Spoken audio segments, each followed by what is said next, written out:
Chandler Halderson was your usual 23-year-old. He attended his local college in Madison, Wisconsin. He had a long-term girlfriend and 2 dogs. He still lived at home, but he was working on that. He was getting his IT degree, and then he was going to accept a job offer from SpaceX and move to Florida.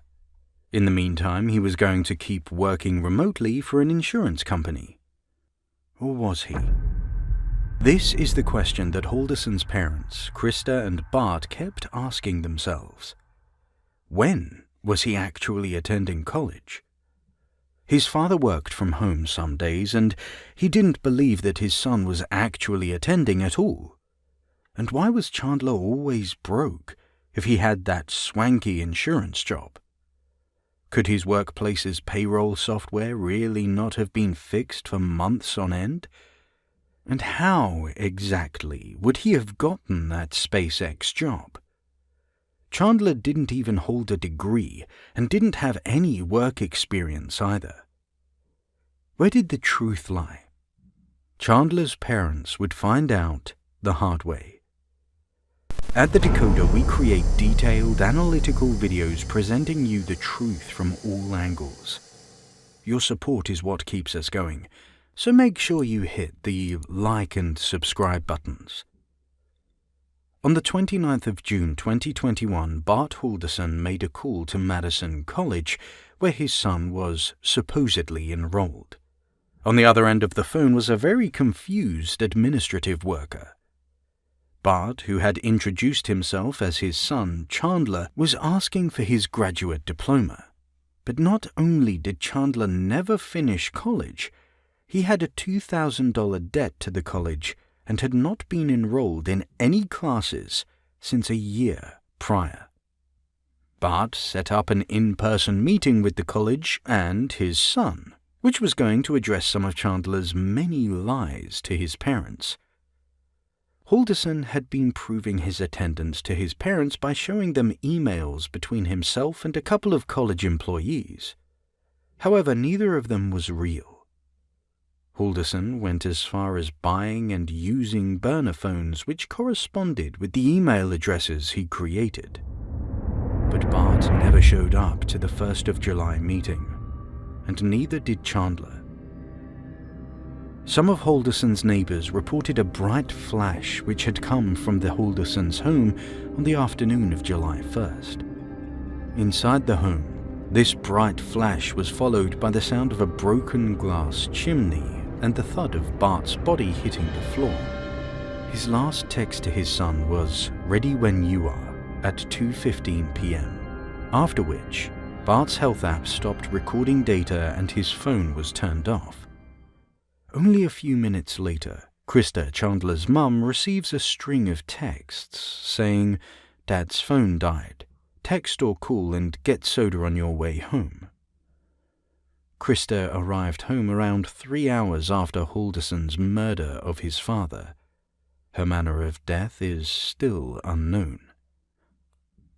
After murdering his unsuspecting parents, Halderson most likely brought them down to his basement, where he dismembered them. Body parts were later found belonging to Krista and Bart Halderson.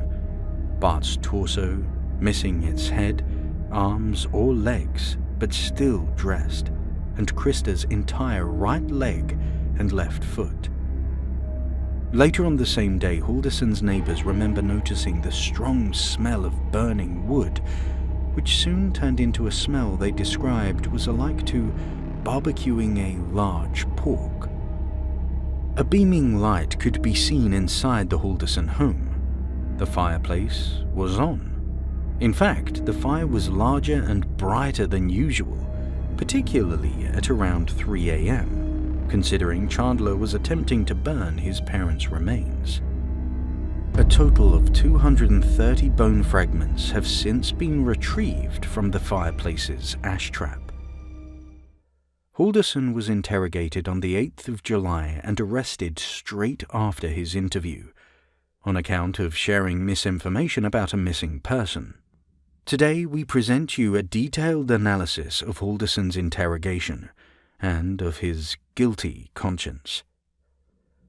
Halderson walks into the interview and sits down awkwardly. He doesn't seem comfortable with himself.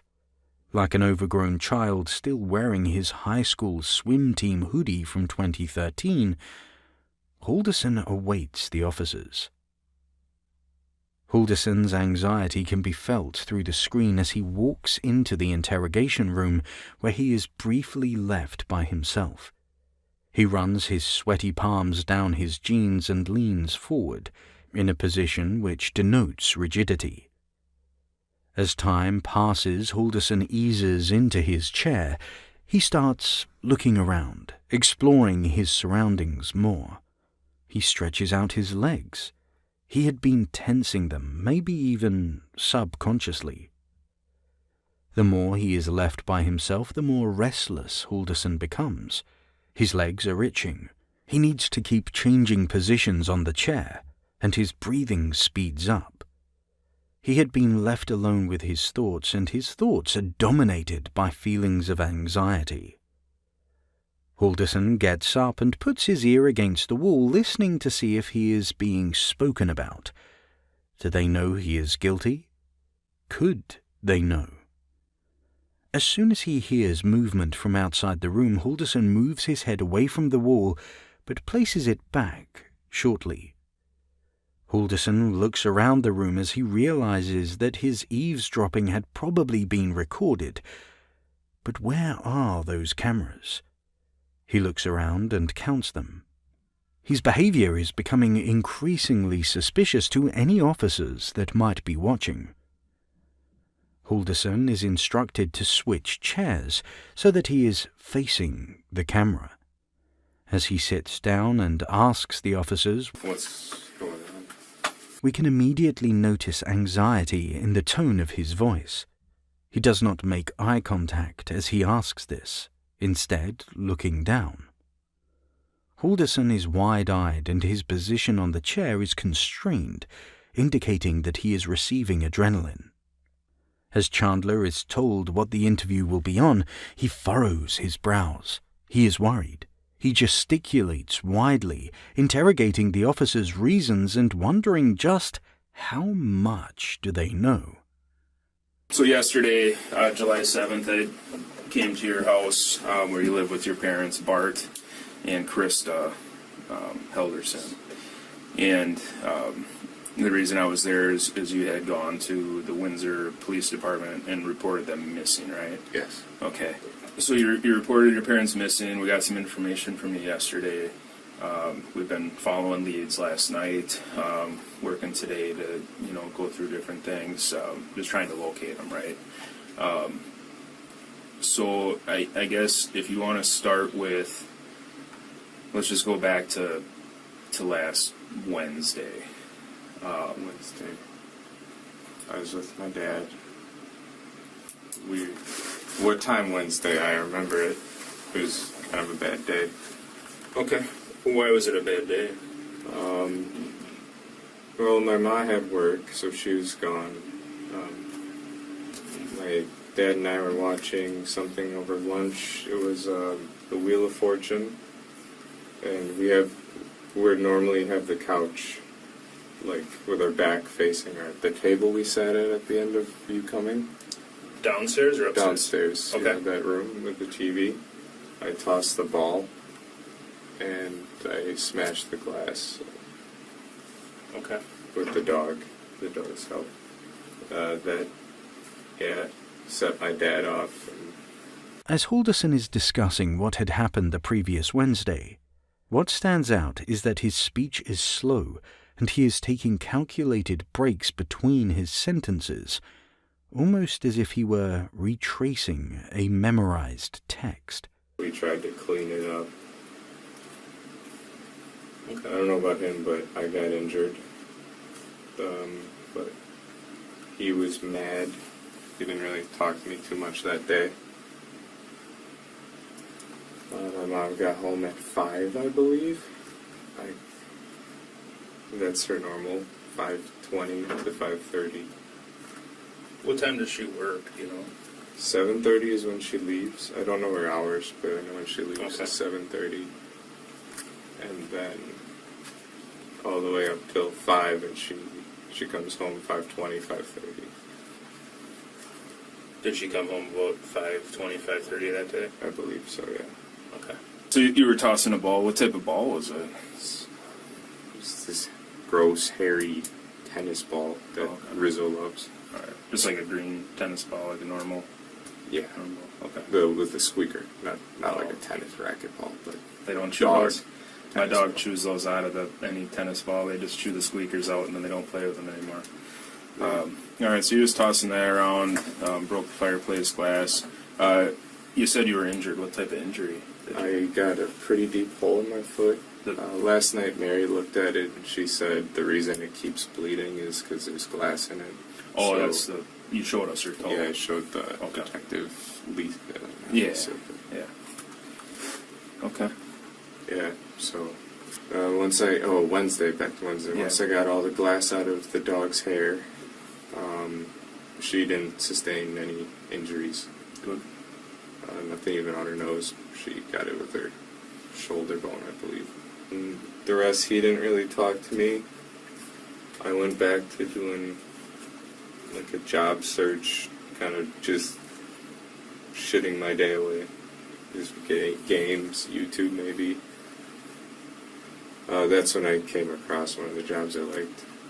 But then 5 o'clock rolled by and Mom came home.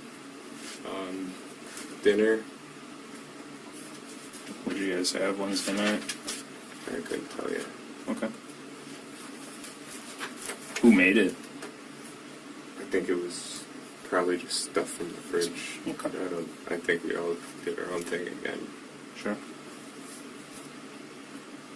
Another detail in Halderson's body language which is indicative of his anxiety is his constant touching of either his legs or arm, which acts as a soothing mechanism.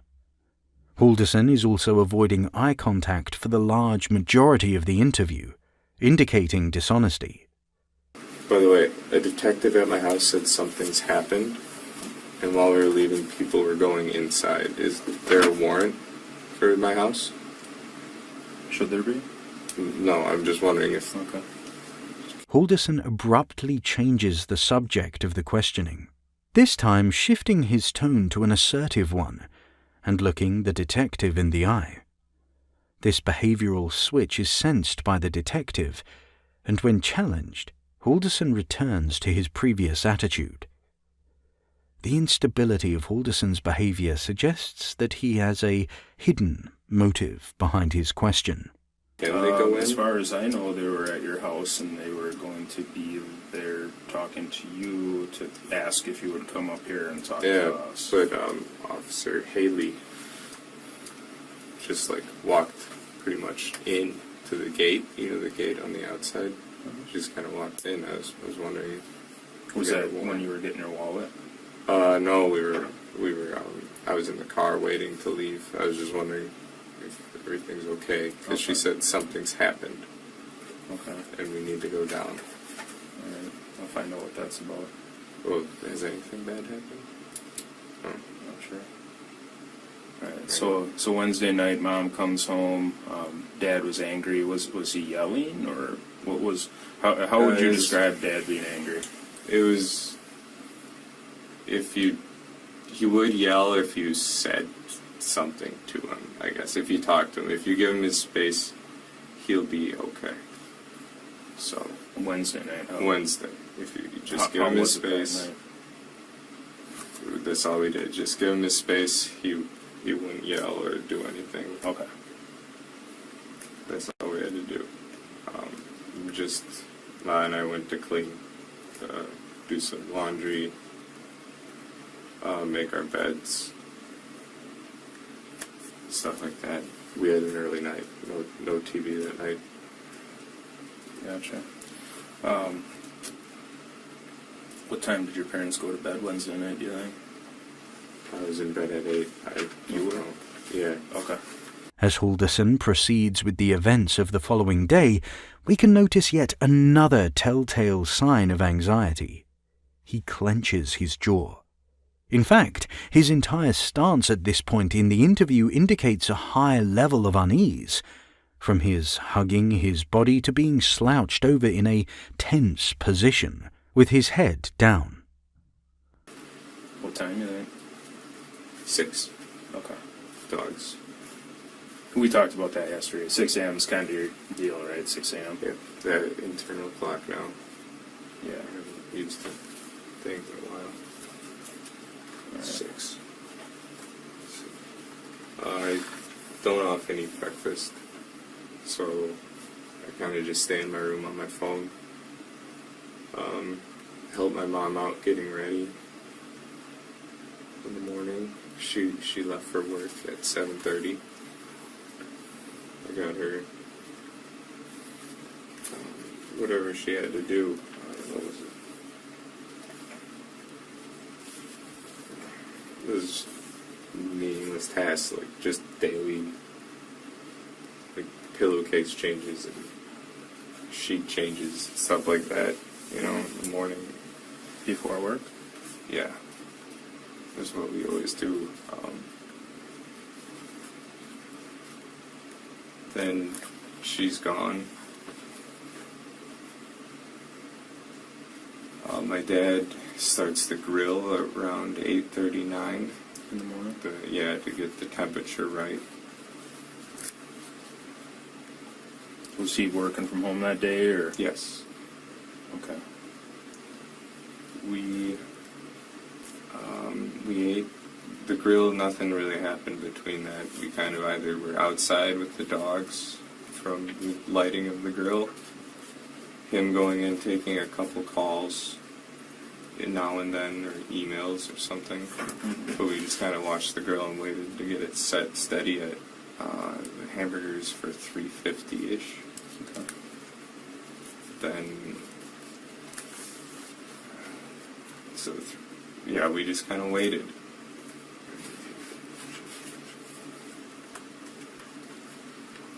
Sorry, I'm really trying with the memory. That's fine. Then, we went to go do our own things. I went back to a little bit more job searching. This time I branched into DeForest instead of just Windsor looking. He went back to work. We planned on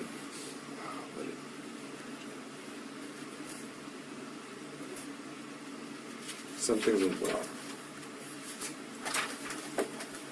Then we just kind of hung out, and my mom gets home, and I start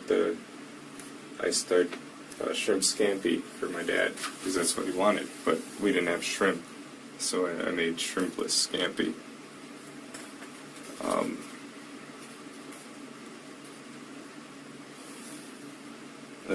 That's where they told me while we were eating it, they were going to go with their friends, and I was like, oh, cool.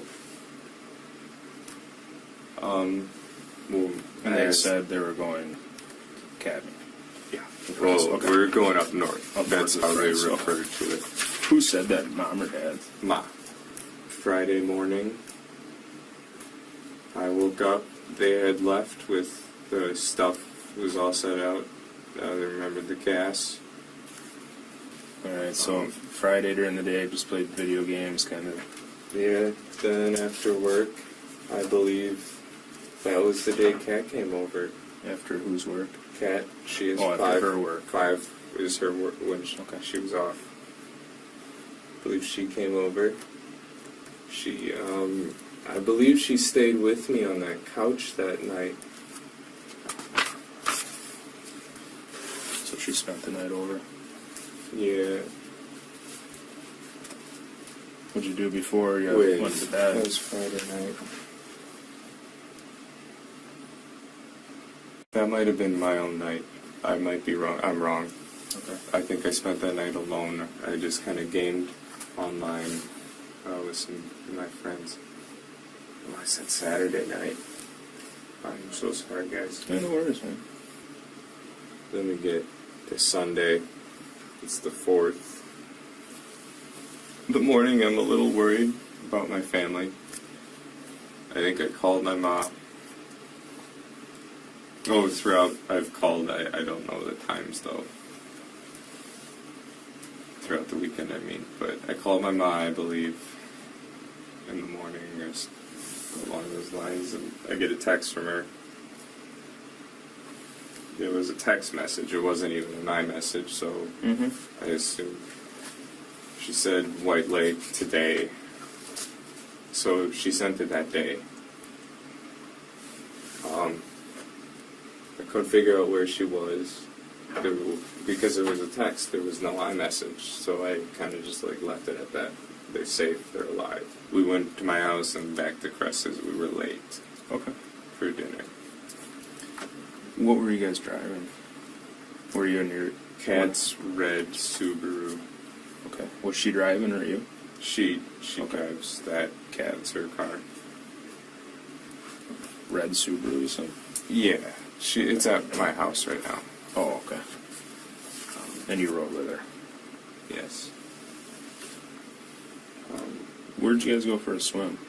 There's like a little pool up at the Cressa's house. Oh, She's been helping me with my walking and everything, and they get me there. Okay. Is it indoor or outdoor? Outdoor. It must have been nice with how hot it has been. Yeah, they got something fancy to heat it from the sun. Okay. But that was the three of us. Yeah. Then we went back to around 6, no, later, maybe 7. We went back to Kat's apartment, dropped off Rose, got Kat's dirty, or wet clothes. She had wet clothes, because she was going to dry them, and we went to my house together. And then we go to dance. Okay. For the fireworks. That he asked us to come by 8:30. For some reason, I was trying to leave, but I was making a joke about it, that we're going to be late, like stuff like that, goofy crap. I drove to dance. Okay. Which car were you guys in? My dad's Subaru. It's a blue. The one in the garage. Yeah. Gotcha. Then we get there, we stay for 45 to an hour. That's how I got the bottle rocket marks. Show me those again. That That the sparks. That's right, you said and you I were think holding this them or was a something. wad or something that flew back. Shot back out of it. Halderson appears relaxed at this point in the interview. The officers have him where they want him. He is asked to show some wounds he got from some 4th of July fireworks. The officers press further, with the one sitting to Halderson's right, and who had not been partaking so far, chiming in. Yeah, that one stuck in for a little bit. That's why it's so bad, but these are sparks. Okay. Those are at dance house you got those? Dance. The dance. I didn't know the stick. You don't hold the stick. The stick flies with it. Oh, sure. I didn't know. After that, we cleaned. I gave him a bottle of wine as a thank you for letting us come. Thankfully, I still have a couple bottles at home. But there we are. And then someone in the distance, kind of closer to our house, launched a mortar, artillery firework. Mm-hmm. And then I was like, okay, we have to go home for the dogs. So we went. And that was pushing 9:30, 9:45. We got home, and we get to bed upstairs in my room, because she doesn't like the couch, and she had work in the morning. Yeah. Then it's Monday morning. Cat goes to work 7:50-ish, or maybe earlier. Then I'm left to myself, so we put on New Girl on the Couch for it on Monday morning. Mm-hmm. I go back and forth through some video games, and then back. Video games. So New Girl, video games. This is Monday. We're getting later. I have a little bit to eat for lunch.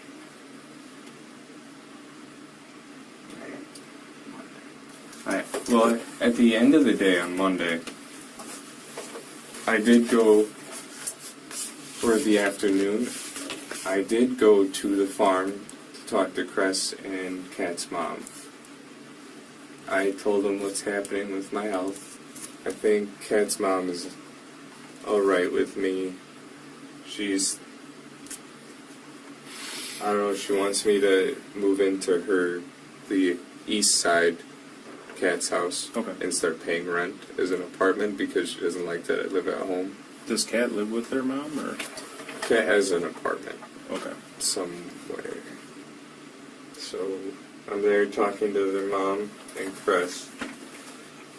Then I go up to have, break down by their shed, and they go swimming. Right by the swimming pool is the shed, so they wanted to watch me, break down and all that. So after I noticed they're just watching, I just walk over to them. Describe your breakdown to me. I actually cried. As he describes his breakdown, Halderson smiles widely, almost as if he were proud of the reaction he had, and of actually crying. Started kicking grass, just doing the toddler tantrum shit. Then I hopped in the water with them. Okay. So it was too late. I was in the water, and I realized Cress didn't have a top, and that was uncomfortable. But I talked to them more, and that's when she brought up the housing situation, how she doesn't like how my parents are. So they're offering me to get a job, live with them, work for them while I'm working, and pay rent. And that's kind of their deal. I would have a month free of rent, or a month or two maybe. When asked what he had a breakdown about, Halderson looks up at the detective. Notice the change in his facial expression, from the previously furrowed brows and tensed jaw to looking up, smiling sarcastically and talking back at the officer. At this point, we are seeing a new side to Halderson. What were you having a breakdown about? You ever have your legs kind of... Yeah. No, I haven't. It's just... I don't even know if they're done getting as bad as they can be yet. So Yeah. that's not fun. And I think you were telling me last night it's a symptom of a concussion, right? So Is that right? that's not it. It's a symptom of nerve damage from the hit to my Oh, spine. So it's okay. permanent. Okay, I understand that now better. Yeah. So it's just legs. I think it's waist feeling is probably colostomy bag down the road and all of that. But here we are Sunday. Yeah. Oh, okay, we're sitting in the pool, we're hanging out. They're just talking to me. Sometimes they're being nice, sometimes they're making the offer, hey, if you move in, you can pay rent. This is a good neighborhood, kind of like the one by my parents. Mm-hmm. If I live there, I at least be on doing my own thing. And then they're well, appreciate you stopping by. So I head out, and I go. It was Monday afternoon. I go to dinner at Kat's house on the east side. Okay. I think we just eat and cuddle a little bit. Okay. I go home. There's the girls. Let them out and go to bed because I kind of had a day. Yeah. What time do you think you left her place? Let's Kat's say place? 9. You left about 9. Okay.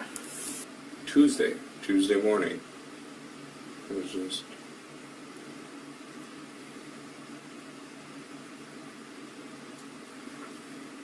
I can't remember Tuesday. Dan wakes me up, I believe, with something, or not wakes me up. I did the 6 again with the dogs and the food, but I got back in bed. I don't know if I passed out or zoned out a little bit, but... The closer Halderson's timeline gets to the moment of the interview, the less detailed it becomes. His first description of the Wednesday prior to his parents' disappearance is much more detailed and scripted than days in his more recent past. He bows his head down, resting his chin on his hands as he attempts to fill in the time gaps left by his crime. These gaps and his frustration with filling them are a vulnerability, a visible one which can be noticed in Halderson hiding his face away from the officers. Dan is worried about my mom on Tuesday, I think. Did you call I or said text her? no word. My mom, I don't know if he called or texted. Okay. I think he just contacted. That's what I can think of. Reached out. Yeah, he reached out. Then I'm like, oh, it's Tuesday morning. They should be here. No worried. I think I called my mom that day. Alright. And then, You talked to her? no, she never picked So up. it's always either? It's always the voicemail, instant voicemail. You know when you... Oh, yeah. So it's off, out of range. I don't know the other factors that could give you that. It's like a voicemail right away. It goes right to voicemail, right? Yeah. Okay. So whatever factors can give you that. So I might have missed it. So from the time they left, did you talk to them at all when they were I got a up text. north? You got the one text And I that you mentioned don't earlier, even like it. right? Yeah. But that was it? Nothing else? Yeah. So that's fishy to me, even the text, because I realized Memorial Day is when the White Lake Parade is. Oh, sure. There's no 4th of July. Maybe there's cheap drinks, but there's no parade at Okay. White Lake on the 4th. So basically, from the time that they're gone at the cabin and you're home, running around doing what you're doing, you just had one communication with Mom. Yeah, that's kind of how Via I text. just assumed the amount of people, where they're at, and whether Sure. all Well, I understand. I was just making sure it was more to than one. her not contacting, but this was the only text. Was there anything with Dad? No, I won't even bother talking to him. He wouldn't use his phone while he's up there. He loves it. Oh, But, does he keep his phone on him when he's up there? it's usually in the car. Oh, okay. My brother and I just text all the time while we're up there. We even set up wire antennas sometimes to make better connection. Sure. Okay. So here we are. Where? Tuesday. Called Mom. Voicemail immediately. Voicemail immediately Tuesday-ish. Where? Dan called, worried about Mom not coming to work. You had already fed the dogs and that before Dan called you, or reached out to you.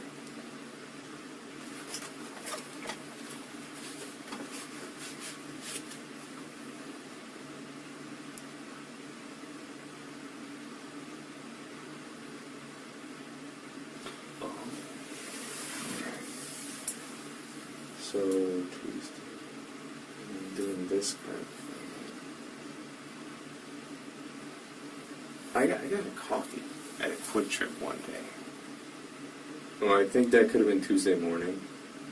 Okay. At Quick Trip, I got a coffee, and I used my dad's number at a Quick Trip to get me the free one because it was the Krupa Gold. Yeah. I could have afforded it, but there's a free one, and it's Tuesday, or it wasn't Monday. I could have gotten $1 one, but it was full price, I believe, and I grabbed the coffee because it was a free one. He hasn't used it for weeks, so I grabbed that at a Quick Trip. I couldn't tell you which one. I was just driving at that point. It was terrible. Oh, it was? I wanted to try Krupa Gold. Yeah. It wasn't bad. Then we're at Tuesday.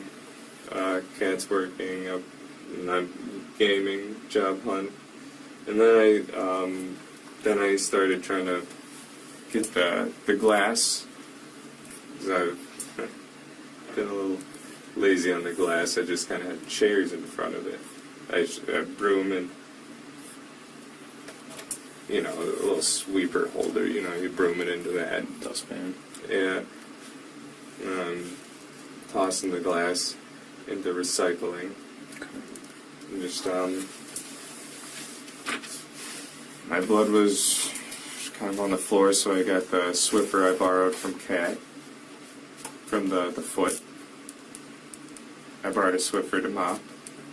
I Swiffered the floor, like not the stone, but the floor.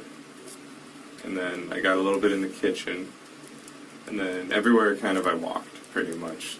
The bathroom, the kitchen, and then I couldn't get the carpet, so I still stained that up real crappy.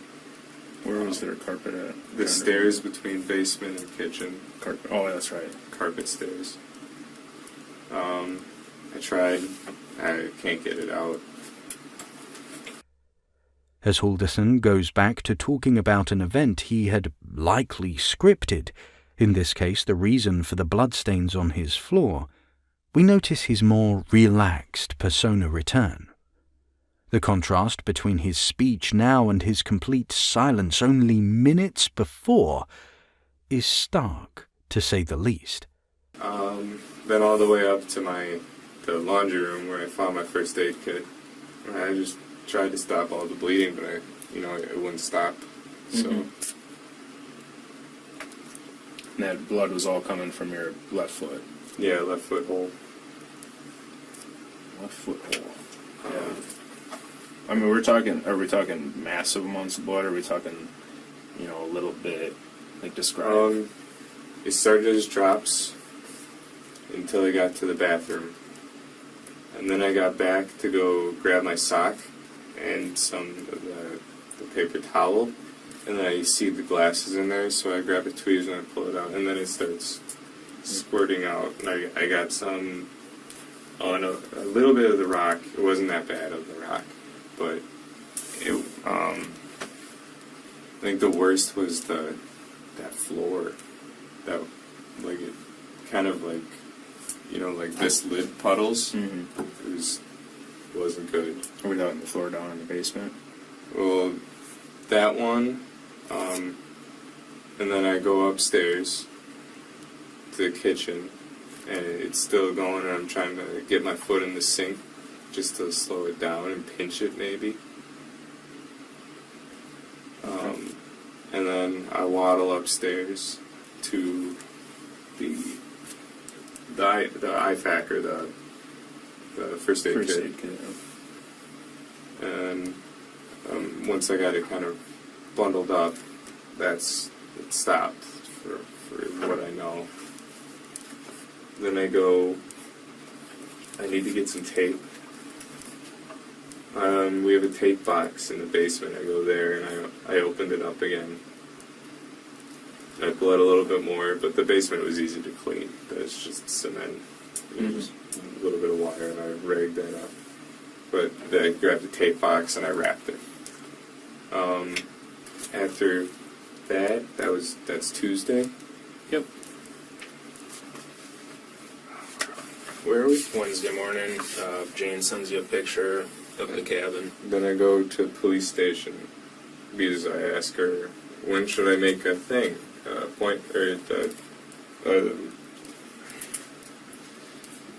sorry.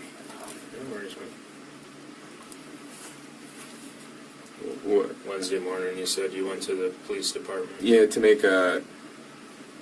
I still think of it. I'll talk to him about my parents.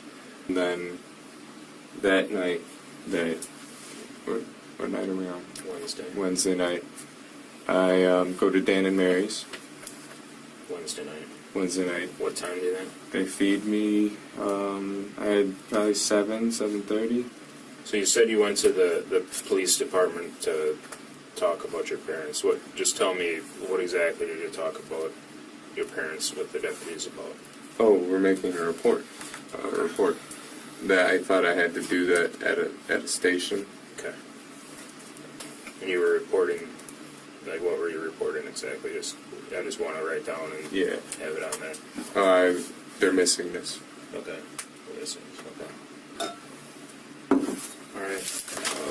Just kind of look at some things here. So we started Wednesday. Mom had work, you and your dad watched Wheel of Fortune. I'm just going to kind of read stuff back through a little bit, Yeah. okay? And we kind of ended it last night because I've been talking to you since then, so I don't think there's much else that I need you to tell me from last night. So watching Wheel of Fortune, you're on the couch, table downstairs, or couch with the back to the table downstairs, and tossing the ball around for the dog and broke the glass fireplace. Your foot gets hurt, Dad gets mad. Right? Yeah.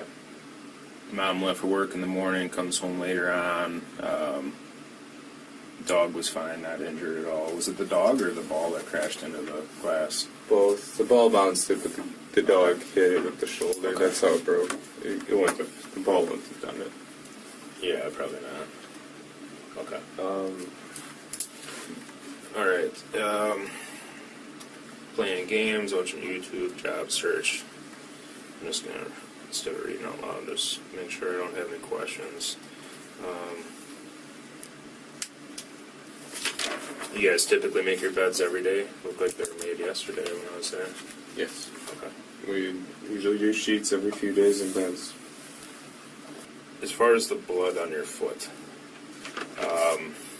how did you clean that up? So we were talking. You had blood on. Swiffer wet jet. Okay, Swiffer wet jet. And where did you get that from? Cat let me borrow it. Where's it at now? I returned it. To Cat. Yeah. Okay. That's fine. I don't know where it's at now. Did you use anything else? Hydrogen peroxide for the tiles and the hard floors. Just the big globs needed a little bit. Hydrogen peroxide. Did that seem to help get rid of the blood? Well, it hurt my foot, that stuff. But it didn't really help.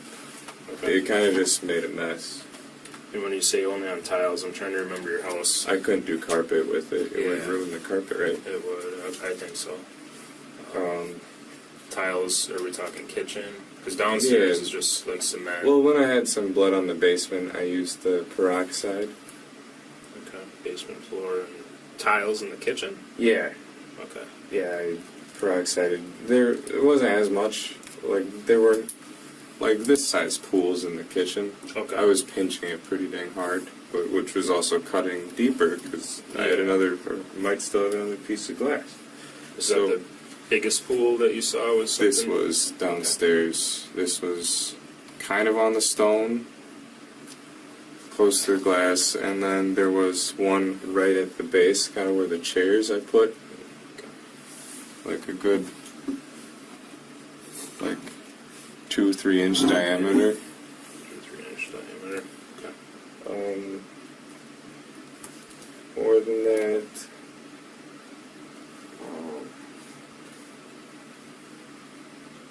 Did you do anything to? So I wrote down on Tuesday that you tried getting the glass cleaned up in the basement. Tossed it in the glass and recycling. Did you clean up at all when it actually happened? No, my dad was furious. So you just So he did stuff. to clean it. Yeah, I don't know what he did.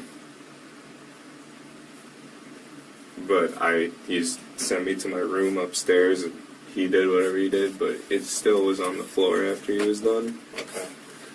Did your dad get injured at all when the glass broke? Did he step on any or He sent me up, but I don't doubt it. When he gets mad, he's not thinking. So we don't know if your dad got hurt. No, Okay. no. My best guess is that guy reached in the fireplace and cut off his arm or something. I don't know. Is there any reason to believe Mom or Dad's blood would be somewhere in the house? Halderson plays off this question well. The officer had obviously asked it with the intent of raising his anxiety, and whilst we can still see the classic signs of dishonesty in Halderson, such as his avoidance of eye contact, his tone of voice is relaxed.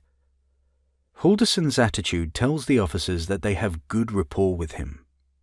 But the iron needs to strike while it's hot. my dad scratches his psoriasis till he, like, gushes blood.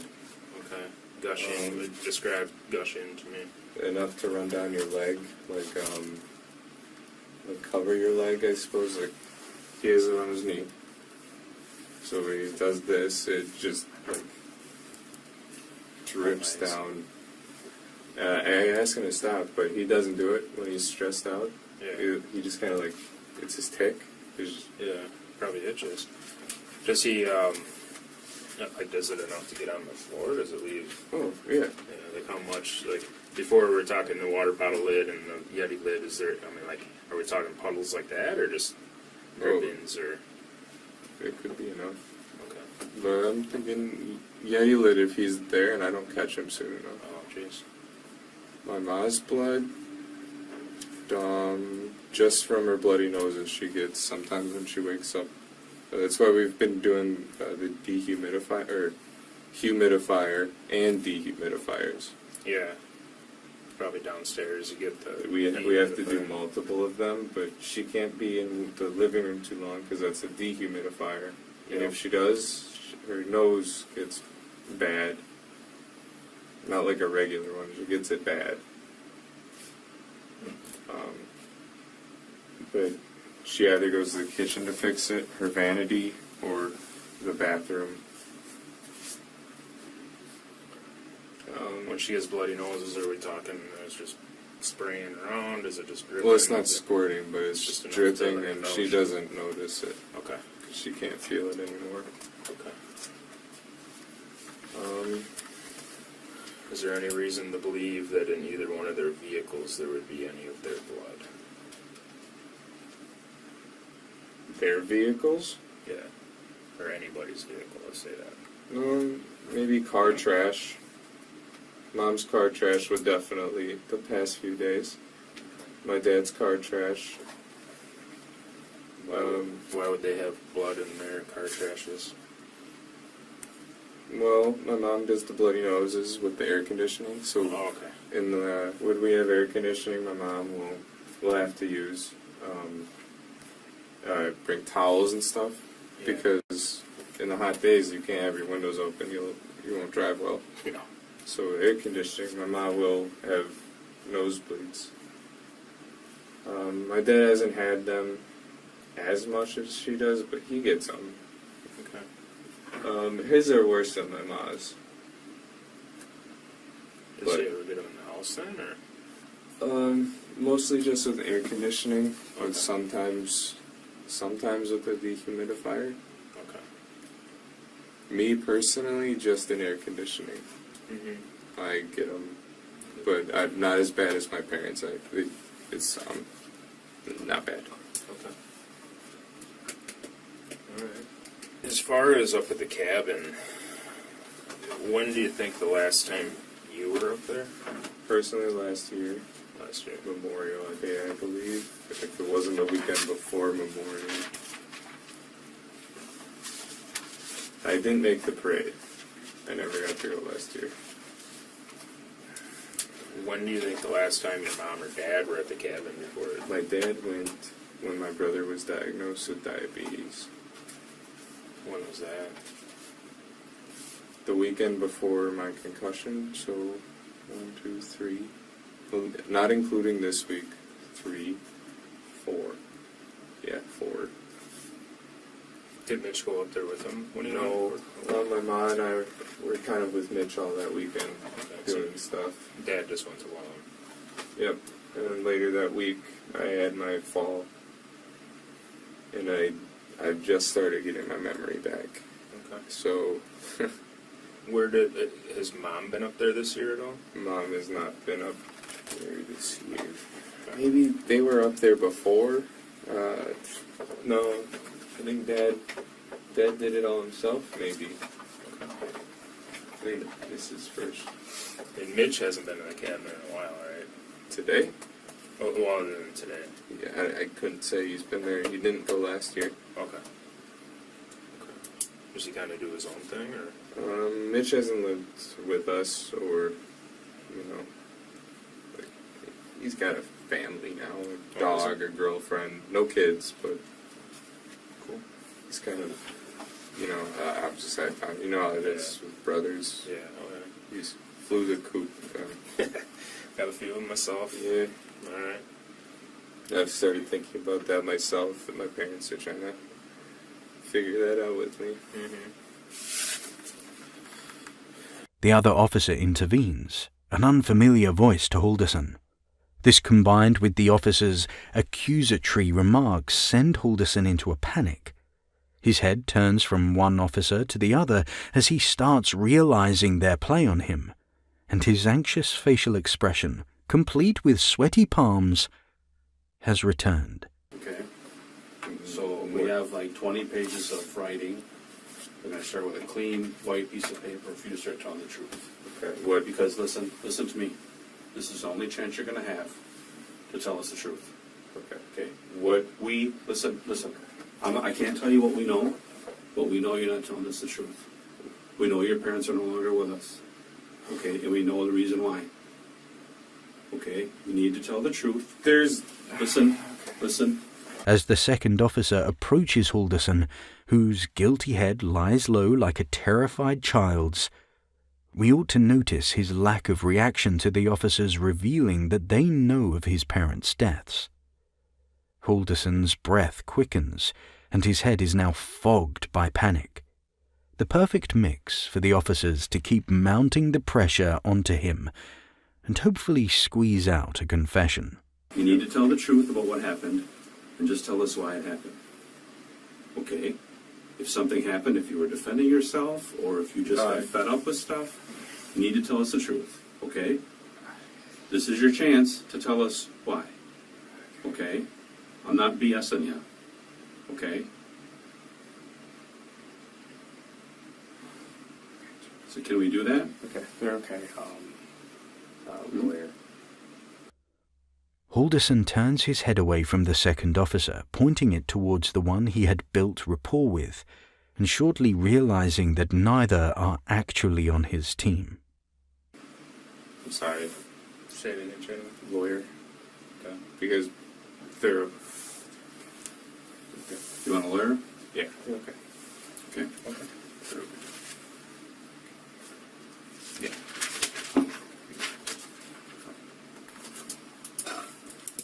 Just right on the time there. It's about 6:41. You're under arrest. Okay?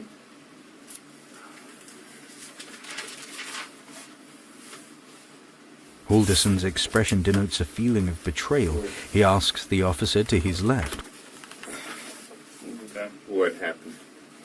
Okay. You know what happened. We're not going to tell you what happened. You know what happened. You were there when it happened.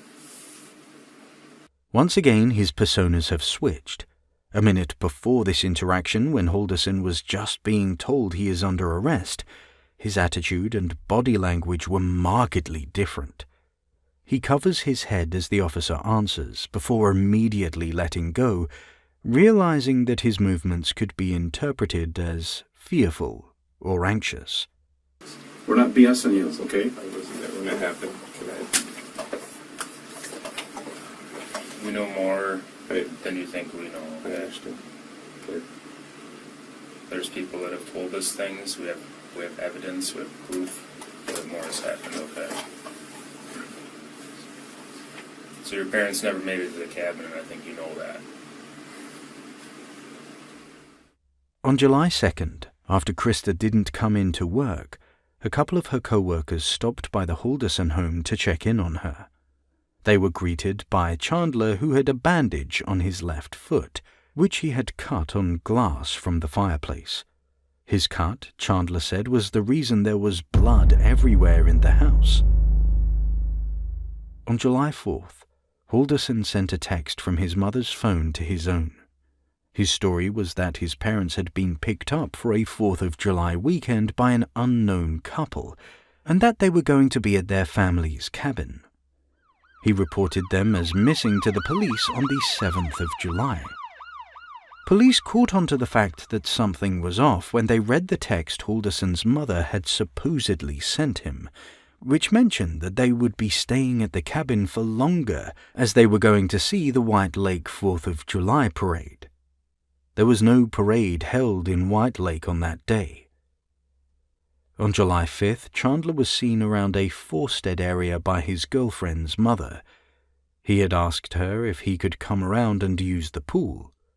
She mentioned that she was not going to be home, but that he is welcome to use their amenities. When she came back, the pool cover was still on. Halderson's car, she said, was parked next to a forested area close to her home with the trunk open. Halderson came back a few moments later and appeared flustered. He then jumped in the pool, but only shortly. Vultures started frequenting the area on July 8th, and on the 14th of July, Bart Halderson's disembodied torso was found in the exact area that Chandler had been seen. After police filed 2 missing persons report on the 7th of July, the first missing link they encounter are the Haldersons' cars, which had been left untouched in their garage. Authorities in northern Wisconsin investigate the Halderson cabin, which they conclude had also been left untouched for a considerable amount of time. Neighbors in the area had also not seen anyone recently. On July 13th, a shell casing is found inside the Halderson home. The casing is consistent with an SKS rifle, which Halderson was in possession of at the time of the murders. As Bart's remains are discovered and identified, Chandler is arrested and charged with the murder of his father, but Krista still remained to be found. On the 30th of July, human remains which had been found in a pond nearby the Wisconsin River are identified as Krista's, and Chandler is now formally charged with the heinous murder of both his parents. Unbeknownst to Chandler, there was evidence which placed him where he had dumped his mother's remains. His girlfriend, whom he had told he was busy with chores, became suspicious and took a screenshot of Chandler's Snap Maps location. He was near the Wisconsin River.